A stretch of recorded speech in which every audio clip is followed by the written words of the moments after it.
Hello learners, in this problem we are going to find out the acceleration of the blocks and the tension in the strings. Now to find out the acceleration of the blocks and the tension in the string, we will apply here Newton's law of motion. Now to apply the Newton's law of motion, we have to indicate all the forces acting on the blocks. So let's start this solution.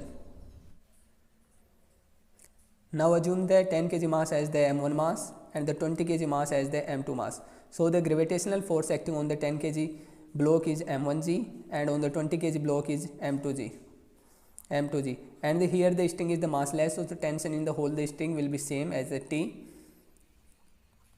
As the 10 kg block is on the surface, so it can't move in the vertical direction, so it can move only in the horizontal direction. So suppose it's moving with the acceleration a, so now the m1 mass and the m2 mass are connected with the string, so they are constant to move as together over the same acceleration. So the 20 kg masses will move as the acceleration a in the downward direction. Now apply the Newton's law of motion on the 10 kg block only in the horizontal direction, because the block 10 kg block can't move in the vertical direction. So in the horizontal direction, the Newton's law of motion F external equals to ma. Total external force in the horizontal direction on the 10 kg block is the T. Over here we will taking the horizontal right direction as the positive and the horizontal left direction as the negative, and the upward direction as the positive and the downward direction as the negative direction. So this in the horizontal right direction, so it is taken as the positive. In the left side, m1 into a is the acceleration of the block. In the right side, the acceleration of the block is also the positive. So T equals to m1 is the 10 into a. This is our equation first. Now apply the again the Newton's law of motion on the 20 kg block. So in the vertical direction, as the 20 kg block is moving in only in vertical direction, so in the vertical direction tension in the upward direction, so it will be taken as the positive, and the gravitational force in the negative downward direction, so it will be taken as the negative, and equals to m2, and the acceleration is also in the downward direction, so it will also negative. So T minus m2 is the 20 into 9.8, that is the value of g, and that 20 into minus a. Now multiply the minus a in the both the side, so 20 into 9.8 minus T equals to 20a.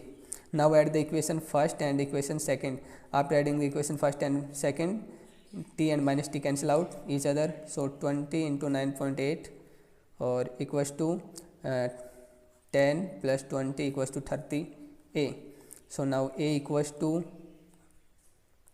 9.8 into 2, 19.6 divided by 3, and that is equal to 3 6 ja 18 and 3 5 ja 15 and then 10, then 3 times. So a equals to 6.53 meter per second square.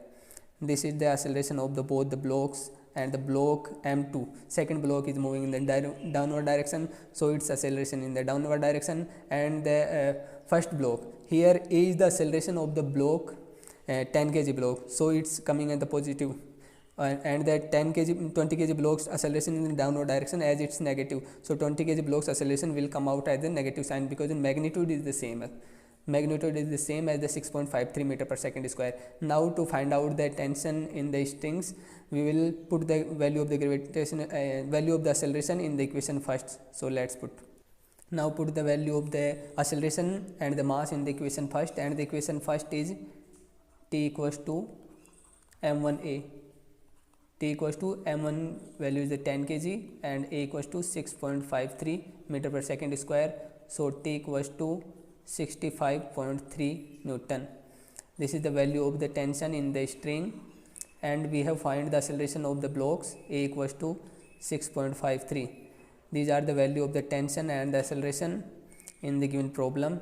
So here I want to say that, and all this type of the problems where we have to apply the Newton's law of motion, so we have to focus on the sign convection also. If we apply the right sign convection, then we can find the easily any of the problems and the solve any of the problems in this types after applying the Newton's law of motion. Or in the pulley mass problem, mostly everywhere will use the Newton's law of motion.